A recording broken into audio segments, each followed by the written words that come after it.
Welcome to the Graduate Job Podcast, your home for weekly information and inspiration to help you get the graduate job of your dreams. Welcome back, everyone, to the Graduate Job Podcast with your host, James Curran. The Graduate Job Podcast is your weekly home for all things related to helping you on your journey to finding that amazing job.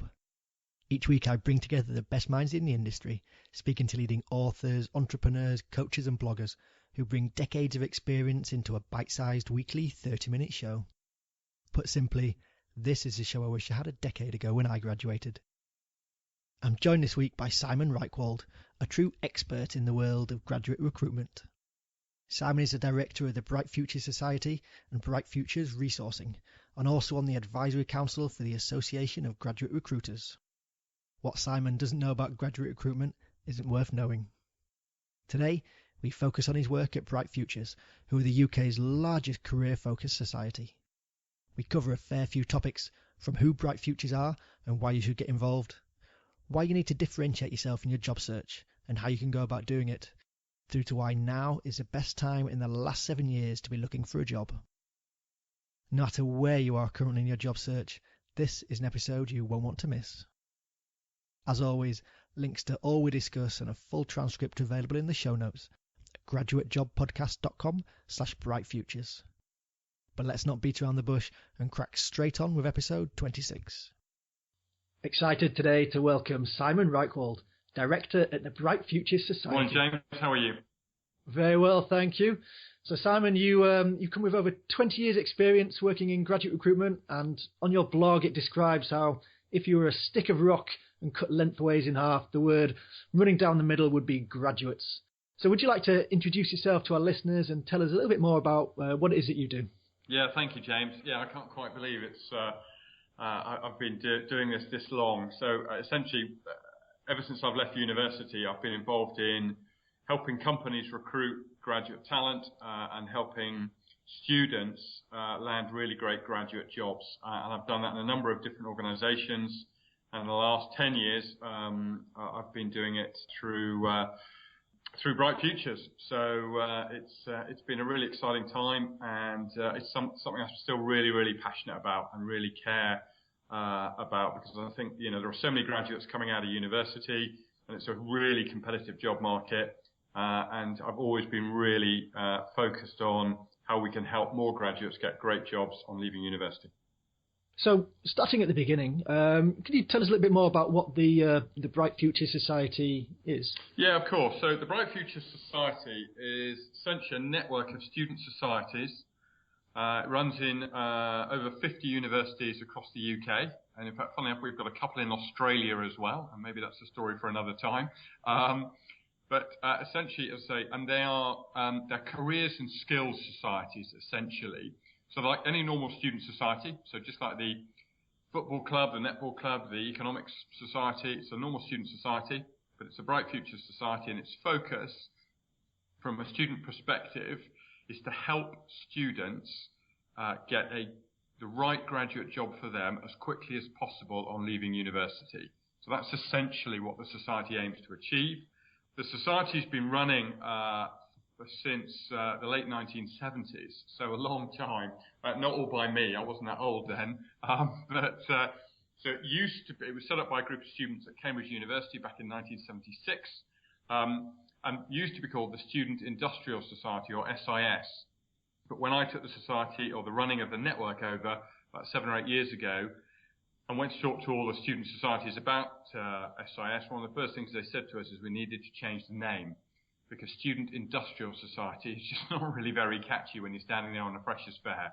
So working with the students, we rebranded it, and it became the Bright Futures Society. So it's been running a long time. It's got a really great history. We've got some amazing alumni over the years who've gone on to have fantastic careers all over the world. And a lot of those have started off during their time in the society when they're at university. Excellent. And how would students get involved? Is it open to any particular student, or do you have to have, say, a more business or economics focused degree? Yeah, that's a really good question, James. And one of the things we're really keen on with the Bright Future Society, and our message to students is really simple, is whatever your background, whatever your route to university, whatever subject you're studying, whatever you want to go on to do when you leave university, joining the Bright Future Society can help you make that happen. So it's deliberately a really, really inclusive society. Yes, we have lots of business students, but also we have humanities students, we've got engineering students, we've got technology students. It really, really is a really broad membership. They come from all year groups. Nearly 30% of our members are first years. So it really is a society for any student who wants to help themselves to become more employable. The Bright Future Society can help. It's impressive that first years are thinking ahead of that point to their careers. I know at my university it tended to be a final last term of the third year when people suddenly started to think about, oh dear, I better start thinking about getting a job. Yeah, me too, James. And I think, to be fair, some students still do, and the last thing we're saying is, you have to get involved in your first year. It'll be different for people at different times when they want to start thinking about job hunting. But I think with a growing number of students wanting to get internships, I think they realise that getting involved in a society like this in their first year can help. And I also think, bluntly, James, the impact of tuition fees has really focused students' minds on making sure that when they leave university, they get a decent job because of the inevitable debt they're going to have. So I think we've seen an increasing number of students coming to university with one of their really clear objectives, as well as having a good time at university, because obviously university will do that, is doing everything they can to help them get a great job at the end of it. And you mentioned internships there. We had Brian Sinclair, the graduate recruitment manager from EY, on a few weeks ago, and he talked about how, I think it was a crazy statistic, about 90% of the people who did internships got offered a job there and then. So internships are such a powerful way to get yourself a job lined up. It absolutely is. Internships or a placement year, and absolutely right. I think that figure of somewhere between, the figure I've heard, about 75% of companies will offer their interns a graduate job. Now, it doesn't mean the grads will take that job, but they will be offered it. So it's certainly a really great route into employment. And a third of all graduate jobs are filled by students who've already worked in that company before, be that through an internship or a placement or some other form of work experience. So there is absolutely no doubt that it's a great way to increase your chances of getting a good graduate job quickly on leaving university. Completely agree. So thinking then about the practicalities, what would, if you sign up at Freshers Week to Bright Futures, what would be involved then? What would you end up doing, and how would you end up helping the society? Yeah, there's two ways obviously you can get involved with the Bright Future Society. One is as a student member, and the other is as a committee member. So if you're a student member, so say you were a first year and you joined the Bright Future Society at Freshers, and all the Bright Future Societies have a big pop-up banner which has got Bright Futures all over it. It's got the logos of a number of the companies that we work with. So you join the Bright Future Society. What would then happen is you'd then be invited to events that the society runs on campus. So most societies begin very early on in the academic year will run an event called How to Get the Best Graduate Job, which is a fantastic session. And in about an hour, they'll get huge insights into almost every aspect of the graduate recruitment process and how to differentiate yourself and stand out. And then the society will run a series of events through the year with employers. And this is a really important point. So joining the Bright Future Society, you will get invited to events on campus where you're going to get to meet face-to-face employer organisations and in fairly small numbers. So it's not like a big careers fair where there are hundreds or thousands of people there and you don't get long to talk to the employer. The employer will come in and run some form of a session. That might be skills related, that might be kind of insights into the industry, into the organisation. But then you get to meet and talk to people from the company, and not just the recruiting people, or not just necessarily some of the senior people from the business, but often current graduates or current interns, who work in that business, an opportunity to talk to them and find out what it's really like. Because what we're really keen to do is to help students get those really powerful insights that you only really ever get when you meet people and talk to them properly. And it's about having what we call quality conversations. So by joining the Bright Future Society as a student member, you're going to get to be invited to events. And what will happen, because you as a student, you'll give the society your contact details and what year you're in and what subject you're studying and what kind of careers you might be interested in, a bit about you. So they can then invite you to relevant or events that could well be relevant to you and be something you want to do. And that'll be and there'll be all kinds of different companies, so from retail and fast-moving consumer goods to engineering to technology to banking and finance, So it's a really broad range of different organisations, public sector companies, so really broad range. And because some students, will know exactly what they want to do, James, in terms of a career. They'll know, I want a career in finance, or I want a career in HR, or I want a career in technology. And that's great, and they can then go to events that are run by the society that have got those organisations offering those kind of opportunities. But there'll also be a group of students who don't know what they want to do yet and want to find out. And they can go to obviously a really broad range of events with a really broad range of companies offering a really wide range of opportunities to find out what are the right opportunities for them. So that's one of the core ways as a student member you will benefit from joining the society, but also the society will, and at a national level and regional level, events will be run. So there'll be opportunity to take part in events where the employers we work with will often provide opportunities for students to come to their offices and actually come to the office, meet lots of people from the business, have a look around, get more of a feel for it, and spend 3, 4, 5 hours in the company, in the business, really finding out what it's all about. So they get invited to events like that.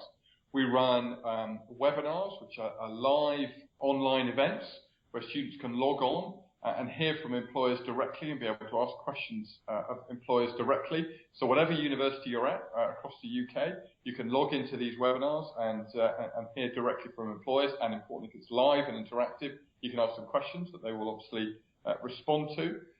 So there's a really broad range of ways that students can get involved. And then the next level up from that as a student member is potentially becoming a committee member.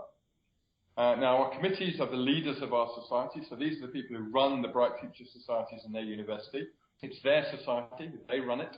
And as a committee member, you'd actually get to work with the other committee members on deciding what kind of events to run, what's going to be relevant for your membership, for your university. You'd be the one who reached out to the employer network that we provide all our societies with. So we provide them with a network of employers, we provide them with contact details for those employers to be able to reach out to them and invite those companies to come on campus and run events.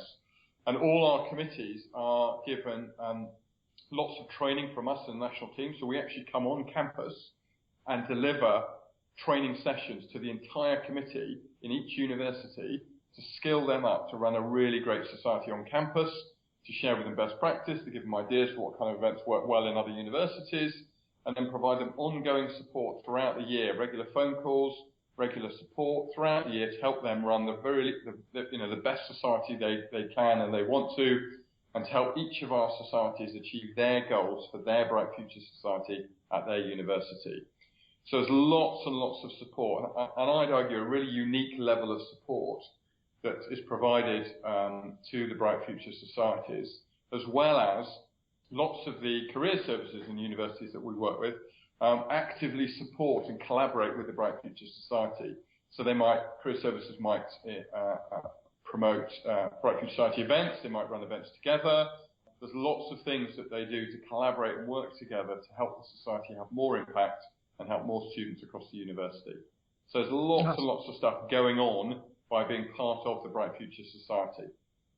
Yeah, no, that sounds brilliant. And how many committee members would we be talking about at each university? Yeah, it absolutely varies from university to university. We don't dictate, it's up to the students. But normally, it's somewhere between 4 to 6 committee members, but some committees are as big as 8 to 10. But it's typically somewhere between 4 to 6. They're a mix of second years and third and final year students. We do have some first years in the committee, but mostly they're second years and third and final year students. And again, they come from a really broad range of disciplines. So they might be studying law, they might be studying economics, they might be studying English or history or technology or engineering. So again, there's no prerequisite in terms of what you've done historically to be a committee member. It's just about your motivation and you wanting to shape the Bright Future Society at your university and you wanting to help more students become more employable so they get a good job at the end of their time at uni. Brilliant experience to be able to put on your CV of what you said you were doing at university. If you're running shoot events and you're liaising with different recruiters, it looked great on there. You're completely right, and I think that there was a really interesting survey done. It was a couple of years ago now of employers, and employers were asked, what's the most useful, what are the most valuable things that you look for from graduates when you're employing them, and in terms of their employability. And top of the list, unsurprisingly, was internships or placements. But number 2 was taking a lead role in the student society. It's a really, because it's like running a little business. You've got to, work as a team. You've got to set yourself goals and objectives. You've got to decide what events you're going to do. You need to do research on your membership. You need to plan and organise events. You need to deliver events. You need to coordinate and work with employers and with the career service and do the marketing and promotion. So it develops such a fantastic range of skills. And it's something that requires, initiative and motivation to do. So it's a fantastic thing to do. And even just being in the society as a member and having that on your CV, with the companies you've attended events for and all that kind of stuff, it just says something about you that you've done something more at your time at university to help you become more employable. And employers love that. And we've talked previously in previous episodes about the importance of networking. And, you're beginning to make those networks early on in your university career. There's absolutely no doubt, and whether or not you end up working for that organisation you network with, it's about just getting insights into the opportunities that are out there. And I think we had a really interesting, we run a series of national conferences throughout the year for our committee members. We provide them with insights, and we bring in keynote speakers, and we've had Olympic gold medalists come and speak to them. But one year we had the head of private banking for one of the really big banks come and speak to our committee members. And he'd been in the society when he was at university 20 years before. And he'd worked for 5 companies in that time, in that 20 years, and 3 of them he connected with and engaged with during his time in the society. So it had a fundamental impact on his impression of those organisations and the connections that he made with those companies. And I think that's a really great example of, one, obviously the impact of networking, but secondly, how it's something you can do at university through the Bright Future Society can shape your career. So we're recording this, Simon, in July, so a good few months short of the beginning of the October term. What can, if people want to get involved, is there anything they can do at the moment to get involved, or do they have to wait until... No, not at all. So literally go onto our, so students can absolutely, if they want to, so if you're about to go to university or you are, you're at university now, or, you're on your holidays from university and about to go back, literally go onto the Bright Futures website, so brightfutures.co.uk, and go on to undergraduates and find your society, and you'll see all the societies listed. Click on that and you can join the Bright Futures Society. So immediately you can start, you can get connected up with the society at your university. So when term starts, you're already linked up. And then when freshers kicks off, you can go meet the committee, you can go and say hi, and find out about what events they've got going on. So absolutely, this is something you can get involved in right away. Excellent. And it's always good to have a few people that you know when you arrive at university, so you're not... Yeah, absolutely. Yeah, 100%. So many of our listeners will have already graduated. How can they still get involved? Well, obviously, the Bright Future Society is something, it's an undergrad, it's a student society. So, if they've now left university, I guess taking part in events might be a bit tricky because they've probably moved away from university. But you still go onto the website and say join. You'd still be invited to the webinars that we host, so we can still absolutely get involved there. There's information about the different companies that we work with and the opportunities they've got. We produce an e-magazine every single month, James, which again you can download. It's on our website. You can download it for free. We send it to our student members, but you can also download it off the website. And that's got every month information about companies who are offering different opportunities. So that's something you can do. And the other thing that you can do, which is the other part of our business here at Bright Futures, is we're a graduate recruitment business. So we help companies recruit their grads. So if you are a current graduate and you are currently job hunting, it may well be that we've got some organisations that we're currently recruiting for that might have some opportunities that you could be interested in, that we could, make you aware of, and then you could apply. So, whether you're an undergraduate or whether you're a current graduate, we can help you. I say our central aim is to help graduates as quickly as possible and leaving university get a great job. And do you have to have been involved with Bright Futures at university, or is it just open to... No, absolutely. Absolutely. Listen, we've got about 40,000 members across the Bright Futures Societies, which is big. And as student societies go, they're big. Over I think 7 or 8 of our societies have got over 1,000 members, which is student societies goes big. About another 7 or 8 have got over 750 members. So they're big societies, but listen, there are 2.5 million people studying in higher education. So, clearly, not all of them are members. So absolutely not, and again, it comes back to our central kind of mantra, James, which is whatever your background, whatever has brought you to the point you are now, if you want help becoming more employable, if you want help getting a graduate job, then Bright Futures can help in one way or another. So no, you do not have to have been in the society for us to be able to point you in the direction of potential opportunities that could be of interest to you. And even if we don't have organisations that we're recruiting for that might be of interest to you, there's all kinds of information on our website to kind of point you in the direction of places you can go to find good opportunities. And all the links to everything that we've discussed will be on the show notes, so don't worry about writing it down. I'll link to everything in the show notes. And Simon, what sorts of companies do you work with? Does it tend to be the large graduate schemes or the smaller companies? Yeah, it's a really good question. Certainly when it comes to the Bright Future Society. So the Bright Future Society is everything we do for our Bright Future Societies is free. We don't charge the students any money at all for all the support, the conferences we run. The website, all the employer contacts, it's a completely free service to students. It's funded by employers. And they tend to be the big employers.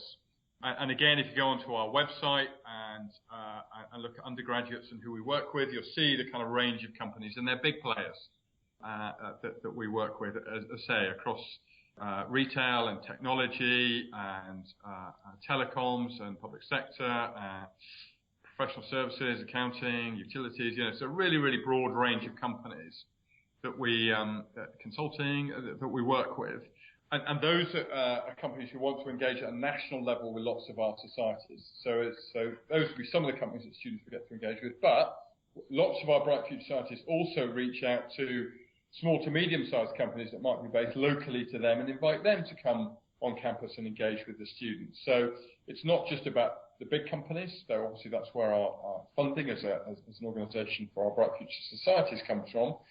Lots of our societies there will reach out to small to medium-sized companies. And when we look at the recruitment side of our business, we again work with both large companies, but also very much work with SMEs. So small to medium-sized enterprises that are looking to recruit graduates. And right now, as I talk to you today, we've got a whole load of small to medium-sized companies who are fantastic and fast-growing and offer some amazing opportunities that are looking to recruit grads into their business to start this summer. I've often found that students tend to focus too much attention on the big companies in the milk round instead of looking at, as you mentioned, at the fast-growing, smaller SMEs where they can get brilliant experience and probably maybe progress quicker than if some of the bigger firms. Yeah, you're completely right, James. And look, my experience is that for some grads, a big company is the right place to start your career. For other grads, a small to medium-sized company is a great place to start your career. They both all offer fantastic opportunities, but it's about fit and what kind of environment is going to suit you best. So I'd absolutely agree with what you said, James. And I think the other really important point to make students aware of is that the biggest 500 graduate recruiters in the UK take about 10% of the total graduate market every year, which means 90% of graduates end up in companies that they've probably not heard of before they started their job hunting. So the big companies offer fantastic opportunities, but clearly they offer only a limited number in terms of volumes of graduates that come out of university every single year. Wow, that's a big... I didn't realise the ratio was split like that. That's a big differential. Yeah, well, we produce so many. We produce 350,000 fresh graduates every single year, of which 2/3 get a 2-1 or a first. So that's vast numbers, and there's just no way, the biggest graduate recruiters can absorb all those people. It's just not possible. But across all companies in the UK, no problem at all. Absolutely those opportunities are there. And you can see that with the low levels of graduate unemployment. Those opportunities are there. But I think, coming back to your original point, James, I think, if I was doing my time again, going through university, I'd look at the big companies, absolutely, but I'd also really look at small to medium-sized companies while I was job hunting. You talked there about the large numbers of people getting 2-1s and firsts. How would you recommend that people getting in touch with you seek to differentiate themselves on their CV or application? Yeah, I think that's a fantastic question, and I think you've hit the nail on the head, James. It is about differentiation, because the brutal and sad truth is that academic achievement is no longer a differentiator. Now, 20 years ago, it absolutely was. If you got a 2-1, you were one of a minority. Now you're one of a majority. Your A-level points, again, if you had 300 UCAS points, so 3 Bs, you would be in the minority. Now it's the majority. And of course, the other interesting thing that's happened is a growing number of companies are dropping UCAS points as a criteria for application. But anyway, that's just probably a topic for another day. But the point is, academic achievement will not differentiate. Relying on that is a dangerous tactic. Now, don't get me wrong, it's important you do well academically, and as well as you can, but it's not a differentiator. And also, sadly, work experience isn't a massive differentiator, because again, students, you're smart and you're catching on to the fact that you need to get good work experience. So, work experience matters too, and it will begin to differentiate you, but it will not uniquely differentiate you. Increasingly, what we are seeing is employers are looking at what else have you done over and above the obvious stuff you do at university. And that's and they're looking for evidence where you have taken the initiative to do more. And that can be in all kinds of different things. That can be volunteering, it can be charity work, it can be obviously getting involved in clubs and societies initially at a membership level, but obviously in time at a committee level, like the Bright Future Society. So it's evidence of where you have taken the initiative to do more and achieved in that environment. So again, it can be achievement in sport or music, but they're just looking for where have you bothered to use your time in a way that's going to require effort and commitment from you. These are the things that begin to differentiate you, and these are the things that employers look for when they're looking at your application form, when they're looking at your CV, when they're doing those interviews. They want to know about what else have you done. They don't particularly want to focus on your academics. They'll be interested in it, but not going to focus on it because most people have got good academics. No, I completely agree, and you can see with how some of the big companies are starting to drop requirement for a 2-1, just due to the people getting them. And also, quite rightly, they've recognised that getting a 2, and this is a bit contentious, I appreciate, but getting a 2-1 in one subject is harder, in inverted commas, than a 2-1 in another subject. But the most important one, actually, is that academic achievement there is no direct correlation between academic achievement and work-based success. Now, that doesn't mean if you do well academically, you won't be successful at work. But what it does mean is if you haven't done well academically, it doesn't mean you can't have a highly successful career. And that's the bit the employers are interested in. That's why they're really focusing on you as the person rather than you as defining you by your 2-1 or your 300 or 320 or 360 UCAS points. And I think that's a good thing, because where the market, therefore, I think is moving is employers are much more interested in the person rather than defining the person by their academic achievement. And what that does, I think, is level the playing field much more for students, because any student can take the initiative to get involved in all kinds of other things that university offers them, because university offers you wonderful opportunities. And anyone can take part in that and show that initiative and develop those skills and develop those capabilities and network with employers and find out what they want to do. So I think the way the market is moving and this move away and the obsession about academics, and as I said, don't get me wrong, academics are really important in terms of don't think, it doesn't matter then. It does. But more and more the focus is shifting towards you as the person. And I think that's a really good thing. I completely agree. You can teach skills, but you can't teach someone an attitude. No, you can't. 100%. So time is running over, Simon. So one final question before we move to the quickfire round. Looking at the graduate market as a whole, how's it looking at the moment? How confident are the companies that you speak to about their graduate intakes for the upcoming year? Much better than it has been. I've been doing this a long time, and obviously we've just come out of the back of a pretty shocking recession over the last, however you want to define it, 5 or 6 years, when it's been really tough for grads. But there is no doubt the graduate market's picking up. I'd say in the last 2 years, all the big companies have come back to the market well and truly in terms of numbers. I think the latest stats I saw from the biggest graduate recruiters is something like a 12% increase in the volume of job opportunities for the big companies. So that's great news. But the other really, really important one, which I've been seeing in the last year, is the small to medium-sized companies are recruiting graduates again.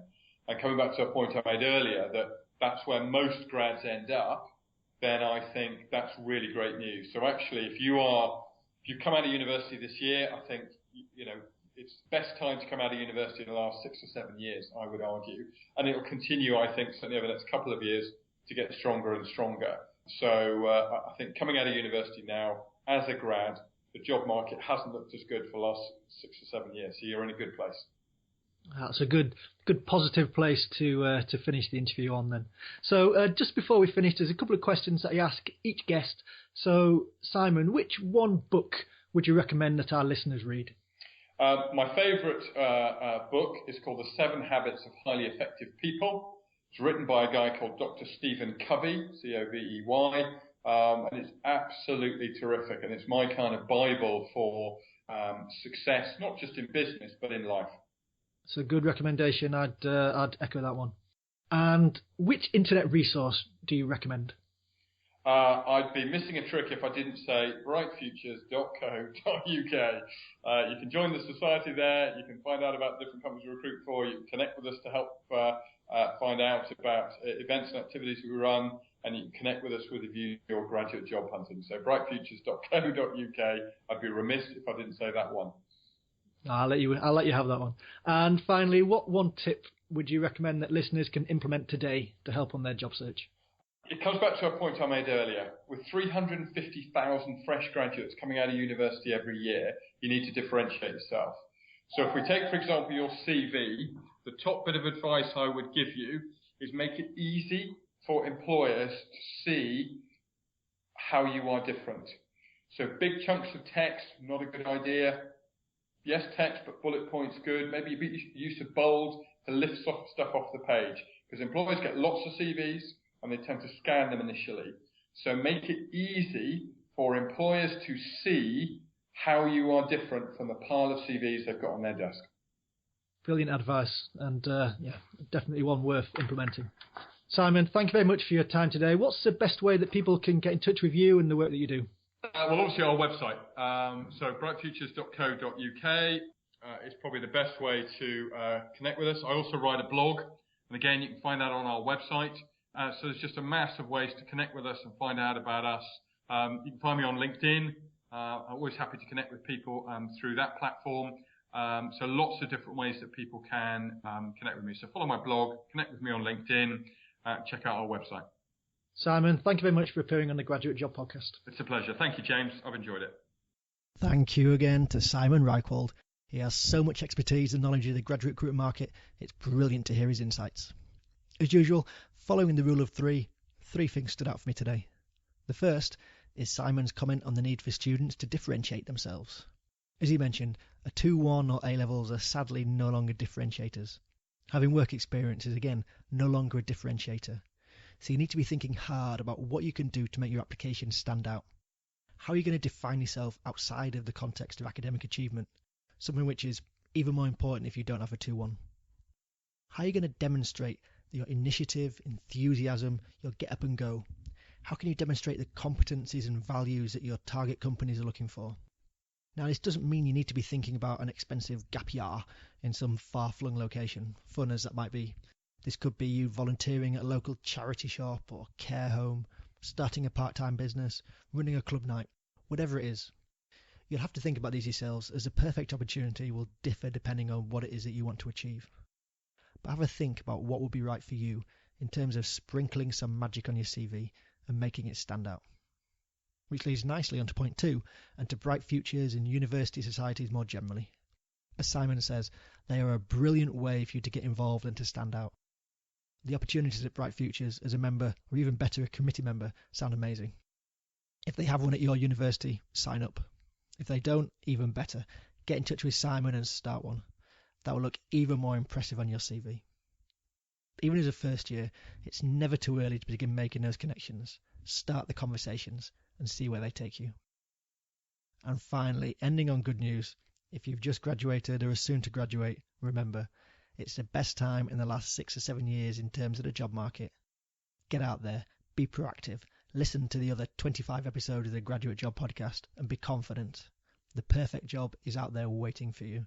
You just need to stand up, stand out, and go grab it. So there you go, episode 26, all finished. If you've enjoyed it, get in touch with us on Twitter at GradJobPodcast, and Simon's on at BrightFutures1. Check out the show notes at graduatejobpodcast.com/brightfutures, where you'll be able to find a full transcript and links to everything we've discussed. If you've enjoyed the show, do leave a review on iTunes, just like a listener over in Ireland did, who was DNK_Cork, saying, cracking show, been a big help as I'm looking for a job in consultancy. Really liked the interview with Brian Sinclair at EY. Thanks, DNK. It's always great to get feedback, so listeners, if you're enjoying the show, please do jump onto iTunes and leave a review. So, all that's left is to say, join me next week when I speak to James Darley, Head of Graduate Recruitment for top grad scheme Teach First. Other than that, I hope you enjoyed the episode today, but more importantly, I hope you use it and apply it. See you next week.